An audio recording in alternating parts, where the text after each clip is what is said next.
મિત્રો, આજના વિડીયોમાં અમે આપને અમુક એવા નિયમો જણાવીશું જે તમારા ઘરને ધન દોલતથી ભરી દેશે। આ વાસ્તુશાસ્ત્રના 60 નિયમ। નંબર 1, ભોજન ક્યારેય પણ ચપ્પલ કે બૂટ પહેરીને ન બનાવવું જોઈએ। નંબર 2, જ્યારે પણ ઘરે રોટલી બનાવો ત્યારે પહેલી રોટલી ગાયને આપો, બીજી રોટલી કૂતરાને અને ત્રીજી રોટલી ઘરના વડીલને ખવડાવો। આવું કરવાથી માતા લક્ષ્મી પ્રસન્ન થાય છે। નંબર 3, દરરોજ સવારે જાગ્યા પછી સૌથી પહેલા તમારા હાથની હથેળીઓને જોવો, જોયા પછી તમારા ચહેરા ઉપર ફેરવો, કારણ કે હથેળીના આગલા ભાગમાં માતા લક્ષ્મી, વચ્ચેના ભાગમાં માતા સરસ્વતી અને નીચેના ભાગમાં ભગવાન વિષ્ણુ બિરાજમાન હોય છે। નંબર 4, મંદિરમાં સુકાઈ ગયેલા ફૂલ અને બળી ગયેલ અગરબત્તી ન રાખવી જોઈએ। મંદિરને હંમેશા સ્વચ્છ રાખવું જોઈએ। નંબર 5, ઘઉંમાં નાગકેસરના 2 દાણા અથવા તો તુલસીના 11 પાન નાખીને દળાવવું જોઈએ। આ શુભ માનવામાં આવે છે, તેનાથી ઘર ધન અને ધાન્યથી ભરેલું રહે છે। નંબર 6, ઘરમાં સરસવના તેલના દીવામાં લવિંગ નાખીને પ્રતિદિન પ્રગટાવવાનું શુભ માનવામાં આવે છે, તેનાથી ઘરમાં સકારાત્મક ઉર્જાનો વાસ થાય છે।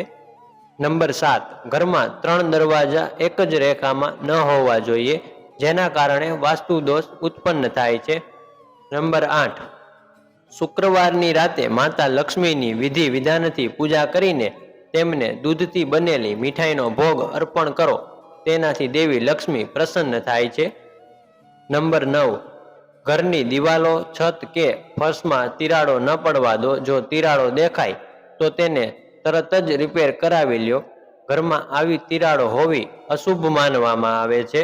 નંબર 10, બુધવારના દિવસે વાળ અને નખ કાપવાથી ઘરમાં બરકત આવે છે। નંબર 11, ઘરમાં તૂટી ગયેલી અને બિનજરૂરી વસ્તુઓ ન રાખવી જોઈએ, તેનાથી ઘરમાં નકારાત્મક ઉર્જા ઉત્પન્ન થાય છે અને તમારા દરેક કામમાં સમસ્યા પણ ઊભી થાય છે। નંબર 12, જો શક્ય હોય તો ભોજન રસોડામાં બેસીને જ કરો, તેનાથી દેવી લક્ષ્મી પ્રસન્ન થાય છે। નંબર 13, કોઈ પણ દેવી દેવતાની 1 થી વધુ મૂર્તિ ઘરના મંદિરમાં ન રાખવી જોઈએ। નંબર 14, દરરોજ પક્ષીઓને ચણ નાખો। આવું કરવાથી પ્રગતિના માર્ગમાં આવતી તમામ બાધાઓ દૂર થાય છે અને ઘરમાં સુખ સમૃદ્ધિ આવે છે। નંબર 15, ઘરમાં તુલસીનો છોડ પૂર્વ દિશા તરફ ગેલેરીમાં અથવા તો પૂજા સ્થાનની નજીક રાખો, દક્ષિણ દિશા તરફ બિલકુલ ન રાખો। નંબર 16, શનિવારના દિવસે પીપળાના ઝાડ નીચે સરસવના તેલનો દીવો પ્રગટાવો, તેનાથી શનિ અને મંગળ ગ્રહ શુભ ફળ આપે છે। નંબર 17, પાકીટ કે પૈસાને પેન્ટના પાછળના ખિસ્સામાં ન રાખવા જોઈએ। નંબર 18, ઘરમાં હંમેશા 4-5 રોટલી વધુ બનાવવી જોઈએ, તેનાથી માતા અન્નપૂર્ણા પ્રસન્ન રહે છે અને ઘરમાં આર્થિક સ્થિતિ પણ સારી રહે છે। નંબર 19, ઘરમાં પૂજા કરતી વખતે કપૂર અવશ્ય સળગાવો, તેનાથી નકારાત્મક ઉર્જા દૂર થાય છે। નંબર 20, ઘરમાં કાળા અને જાંબલી રંગનો ઉપયોગ ન કરો અને આ પ્રકારના ઘરમાં પડદા કે દિવાલ રંગો ન હોવા જોઈએ, આ વાસ્તુ દોષ ઉત્પન્ન કરે છે। નંબર 21, રસોડાના પથ્થરને કાળો ન રાખવો જોઈએ, કારણ કે તેનાથી ઘરમાં નકારાત્મકતા આવે છે।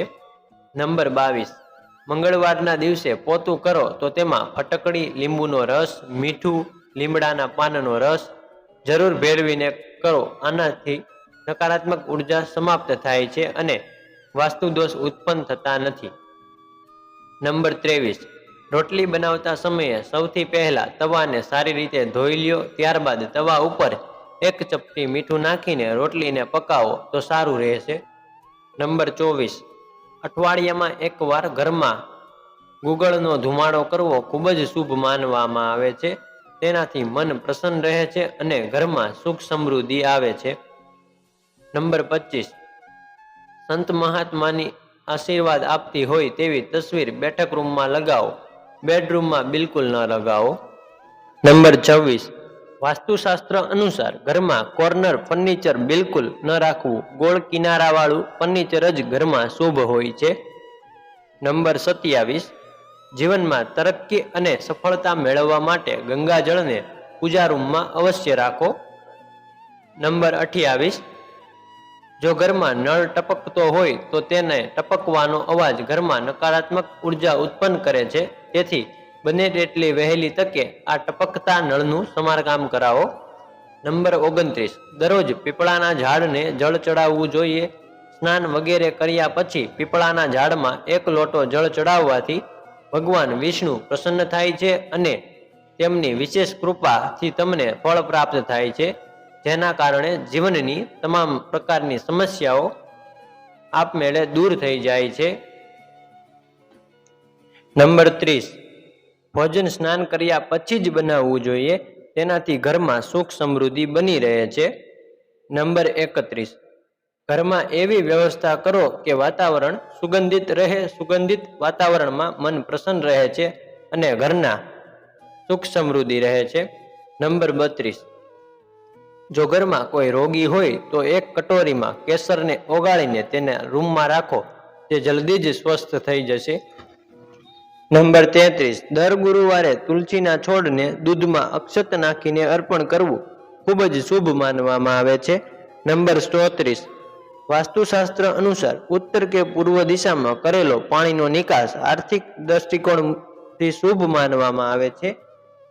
તેથી ઘર બનાવતા સમયે આ વાતનું ધ્યાન અવશ્ય રાખવું જોઈએ. નંબર 35, બિસ્તર ઉપર બેસીને ક્યારેય ભોજન ન કરવું જોઈએ. આમ કરવાથી ખરાબ સપના આવે છે અને ઘરમાં સુખ સમૃદ્ધિ પણ રહેશે નહીં. નંબર 36, ઘરમાં ક્યારેય શ્રાવણી ઊભી ન રાખો. તેના પર પગ ન મૂકો કે તેની ઉપરથી પસાર થશો નહીં. નહીં તો ઘરમાં બરકતની કમી થશે. સાવરણી હંમેશા છુપાવીને રાખો. નંબર 37, દક્ષિણ પૂર્વ દિશાના ખૂણામાં હરિયાળીથી ભરેલું ચિત્ર લગાવો. નંબર 38, પહેલી રોટલી ગાયને ખવડાવવાથી દેવતાઓ પ્રસન્ન રહે છે અને પિતૃઓને પણ શાંતિ મળે છે.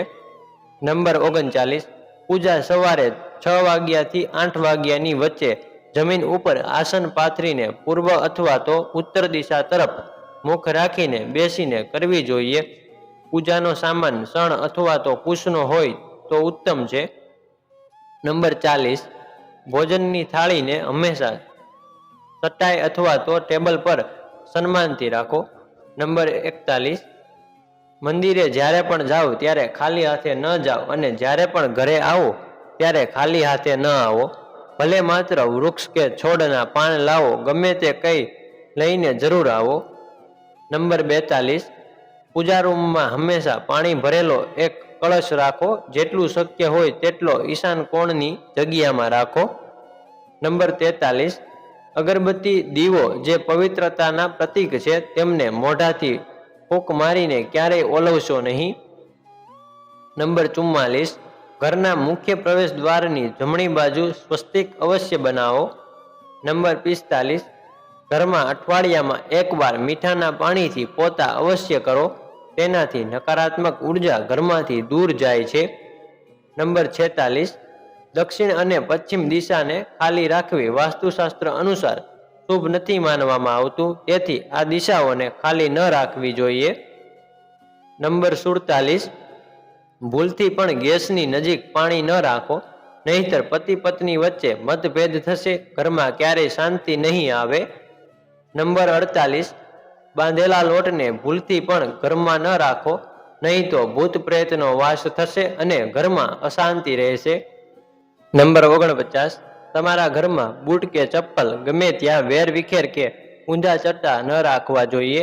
તેનાથી ઘરમાં અશાંતિ ઉત્પન્ન થાય છે અને ઘરના મુખ્ય દ્વાર ઉપર બૂટ કે ચપ્પલ ગમે ત્યાં કે ઊંધા ચટ્ટા રાખવાથી માતા લક્ષ્મી ઘરમાં પ્રવેશ કરતા નથી. નંબર 50, જો શર્ટ કે પેન્ટનું ખિસ્સું ફાટી ગયું હોય તો તેને તરત સારું કરાવી લ્યો. નંબર 51, પરિવારને કોઈ દુર્ઘટના કે અનહોનીથી બચાવવા માંગો છો તો કૂતરાને રોટલી ખવડાવવાનું શરૂ કરો. નંબર 52, ઘરમાં સવારમાં થોડા સમય માટે ભજન અવશ્ય વગાડો. તેનાથી આખો દિવસ સારો પસાર થાય છે. નંબર 53, રોજ સવારે જાગ્યા પછી ઘરને સાવરણીથી સાફ કરવું જોઈએ. ઘરની સાફ સફાઈ કરવી આ શુભ કાર્ય છે.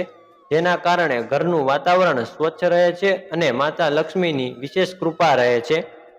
આવામાં દરરોજ ઝાડુ લગાવવાથી તમારા ભાગ્યમાં પરિવર્તન આવે છે, કારણ કે ગંદકીના કારણે ઘરમાં અનેક પ્રકારની બીમારી ઉત્પન્ન થાય છે. આવી સ્થિતિમાં ઘરની સફાઈ ચોક્કસ કરો. નંબર 54, ભોજન કર્યા પછી થાળીમાં હાથ ન ધોવા જોઈએ. નંબર 55, ખાવાની થાળીને એક હાથથી ન પકડવી જોઈએ. આમ કરવાથી ખોરાક પ્રેત યોનિમાં જતો રહે છે. નંબર 56, ક્યારે પણ બ્રહ્મ મુહૂર્ત અને સંધ્યાકાળમાં સાવરણીથી ન વાળવું જોઈએ. તેનાથી ઘરમાં દરિદ્રતા આવે છે.